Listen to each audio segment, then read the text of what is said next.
Impeachment is officially dead. Well, perhaps it's not officially dead, but it's a dead horse all the same. Why?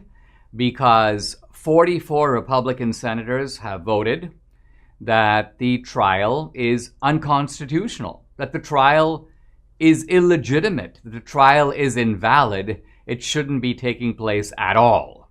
And so that, in effect, you may say, blows up whatever occurs within the trial. It doesn't matter the Democrats press forward. It doesn't matter that they produce this evidence or that evidence, because no matter what Trump did or didn't do, if the process itself is irremediably flawed, it follows that it shouldn't be happening. Trump is going to get acquitted by the Democrats failing to come even close to the 17 Republican votes that they need for a conviction. Now, the fact that the trial may be held to be unconstitutional doesn't settle the matter, because there is a political sort of exhibitionistic function to impeachment, for the left to push a narrative of Trump's culpability, of his evil doings, of this horrific act of 9/11 style carnage and insurrection and violence and attempted takeover of the country and so on. Now, the sheer nonsense of this, the preposterous aspect of this should be evident to everybody, but the Democrats create this kind of illusion. They want you to live in their make-believe world in which people are trying to launch a Confederate-style assault on the Capitol. Now, let's think about this for a moment. Let's take their words seriously for just a second. An insurrection without weapons? Who goes to an insurrection unarmed? A terrorist attack where no one was murdered and all the 5 people who died were MAGA supporters? What? A coup attempt in which the rebels all disbanded peacefully? Hey, it's time to get out of here. Okay, let's leave. Okay, goodbye. We're going home. What kind of coup attempt is that? Is this really a terrorist action where the terrorists issued no demands? They took no hostages? They killed nobody? This makes absolutely no sense. It takes you into the world of Lewis Carroll, Alice in Wonderland, where Alice says, things are getting curiouser and curiouser. And indeed they are. Now, I think that there is a watertight proof that Trump could not have incited the Capitol takeover. And that is that the Capitol takeover was pre-planned.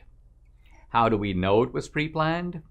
Well, the evidence is right there in the affidavits and charging documents and FBI reports that have been made against the people, I guess 100 or so of them, who have been charged.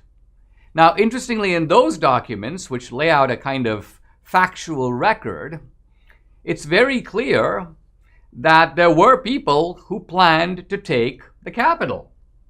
I'm looking here at an article, this is the Washington Post. Self-styled militia members planned on storming the U.S. Capitol days in advance of January 6th, court documents say. This talks about a group of people, including a fellow named Thomas Edward Caldwell of Berryville, Virginia, talking to a co-defendant, Jessica Watkins, an Army veteran.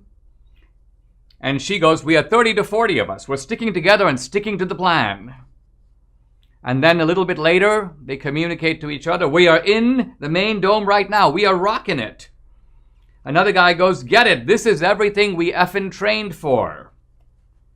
So this was an event that was organized by a group of people who planned to do this. Interestingly, these people who did that were aware that Antifa was also involved, and you can see this in their internal communications. Here's a fellow named Crowell who is warning, keep eyes on people with red MAGA hats worn backward. Saw a report they are going to infiltrate crowd. Think about this. So apparently the Antifa guys were able to communicate with each other by pretending to be MAGA but wearing their hats backwards so they would recognize each other as Antifa. And then his friend replies, "Thanks, brother, but we are way ahead on that. We have infiltrators in their ranks." So this is some guy saying that they've got infiltrators in the Antifa ranks. So this is what's going on, taken directly from court documents and FBI reports. Now, here's a report in the Epoch Times where you have a communication between two guys who are planning the attack. "We have a good group. We have about 30 to 40 to us. We're sticking together." And here's the remarkable thing. The FBI not only knew about this in advance, but the FBI warned the Capitol Police. The FBI put out a bulletin in which it told the Capitol Police there are people who have been sharing maps of the Capitol tunnels. You better be aware that there are people afoot who are thinking about taking the Capitol. And then the Capitol Police, another article from the Washington Post, Capitol Police intelligence report warned 3 days before the attack that Congress could be targeted. This is an internal document, a 12-page report. I'm just going to read a couple of lines from it. "Supporters of the current president see January 6th as the last opportunity to overturn the results of the presidential election." This is according to the memo. And it talks about the fact that the Capitol Police should be ready for an attempt to take the Capitol.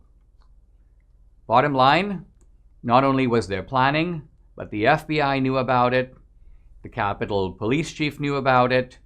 I don't know who the memo was circulated to, but the police did know. Now, if all that's true, and that's really what the FBI is trying to establish in court in order to convict these defendants, if that's true, how could Trump have incited it? Trump might have gotten a crowd riled up. They may have meandered their way to the Capitol. If they saw that they were meeting with absolutely no resistance, there might have been some people who moseyed their way into the Capitol. But these are not the people who, quote, took the Capitol. That was done by planning. So bottom line of it is, Trump incited nothing. The attack was pre-planned, and that becomes, I think, an adequate defense against the idea that Trump was, in the words of the House impeachment document, singularly responsible. Not only was Trump not singularly responsible, he wasn't responsible at all.